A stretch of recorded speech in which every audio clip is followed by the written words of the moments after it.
You're listening to Cyber 94 Podcast. If you want to break into cybersecurity with real-life experience, go to cyber94.com. Chloe, let's paint a picture for everyone. It's Tuesday, June 27th, 2017. People are waking up, heading to work, and the world is grinding to a halt. Wow. The global shipping industry has stalled. Pharmacies can't dispense medicine. ATMs across multiple countries are dark. Factories are silent. It really does sound like something from a Hollywood disaster movie, Ben, but this was terrifyingly real. I mean, this was the day the NotPetya cyber attack was unleashed on the world. Right. And it would go on to become one of the most destructive cyber incidents in history, causing over $10 billion in global damages in less than 24 hours. The attack began in Ukraine. Within hours, government ministries, banks, media outlets, and even the national power grid, they started to flicker and die.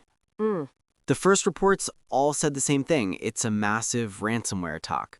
Computer screens were locking up, displaying a message, demanding a Bitcoin payment.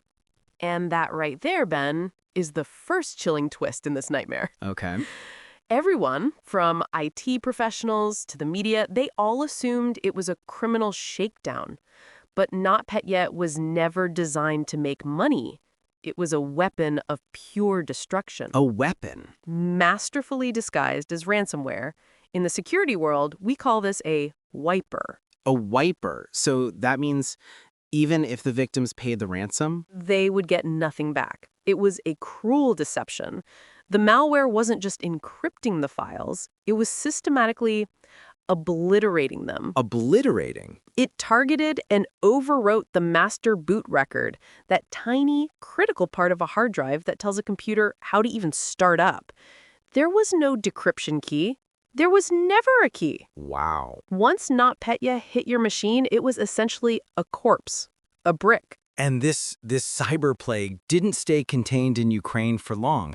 How on earth did it jump borders and spread across the globe so fast? That's the second horrifying element. It was the perfect storm of attack methods. The initial breach was a supply chain attack. Right. One of the most insidious types. The attackers, they first broke into the systems of a Ukrainian company that makes accounting software called M.E.Doc. Software that was required for businesses to file taxes with the Ukrainian government. So you have thousands of businesses all downloading what they believe is a routine, mandatory software update from a trusted source. Exactly. But they're unknowingly opening the gates and inviting the monster right into their heart of their network. Precisely. And once inside, NotPetya was a super spreader. It didn't even need a person to click on a bad link. It used a devastating worming capability powered by tools called EternalBlue and EternalRomance. These were tools developed by the U.S. National Security Agency that had been leaked just a few months prior. It moved automatically, silently, relentlessly from one machine to the next. That is the definition of a nightmare. So if just one unpatched computer in the office got infected by that software update, Yeah. the entire global network of a multinational corporation was basically doomed. For many, it was. And it hit some of the world's largest companies. The global shipping giant Maersk was brought to its knees. Wow. They had to rebuild everything. 4,000 servers, 45,000 PCs, 2,500 applications. For nearly 2 weeks, they were operating with pen, paper, and WhatsApp. Imagine that. One of the world's logistical backbones completely paralyzed. I remember reading that the pharmaceutical company Merck was hit hard too. Their manufacturing for critical drugs, like including cancer treatments, was disrupted.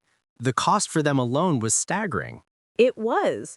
Merck estimated their losses at over $1.3 billion. FedEx's European subsidiary, TNT Express, lost nearly $400 million and faced weeks of chaos.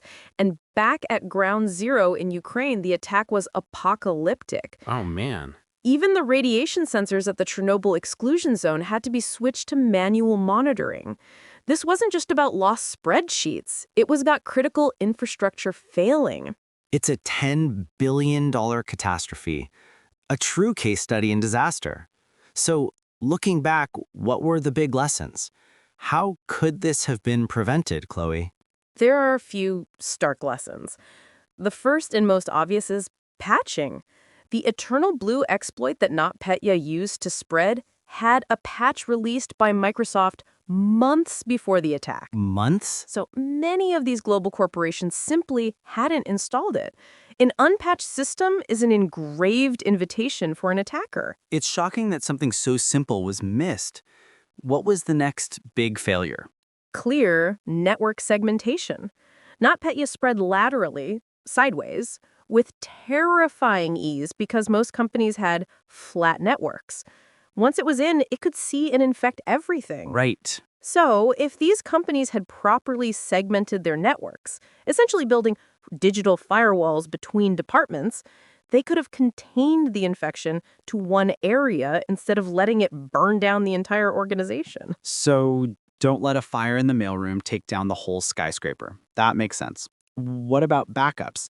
I have to assume that's where the real salvation was. It was, but with a huge and important caveat. Only offline, air-gapped backups survived. NotPetya was so malicious, it was programmed to seek out and wipe any connected backup drives or systems it could find. No way. So, if your backup system was on the same network, even a cloud backup that was continuously synced, it was likely destroyed too. The companies that recovered fastest were the ones that had old-school, physically disconnected backups stored safely offline. It's incredible. The key to surviving one of the most advanced cyber weapons in history was a strategy as simple as an unplugged hard drive in a safe. It's a powerful lesson.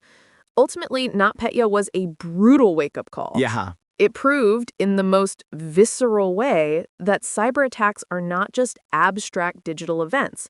They have profound physical consequences that can cripple global economies, halt the supply of medicine, and bring our modern world to a standstill. It showed that a few hundred lines of malicious code delivered through a trusted channel could cause more immediate chaos and financial damage than many conventional weapons. And that's why this story remains so critical.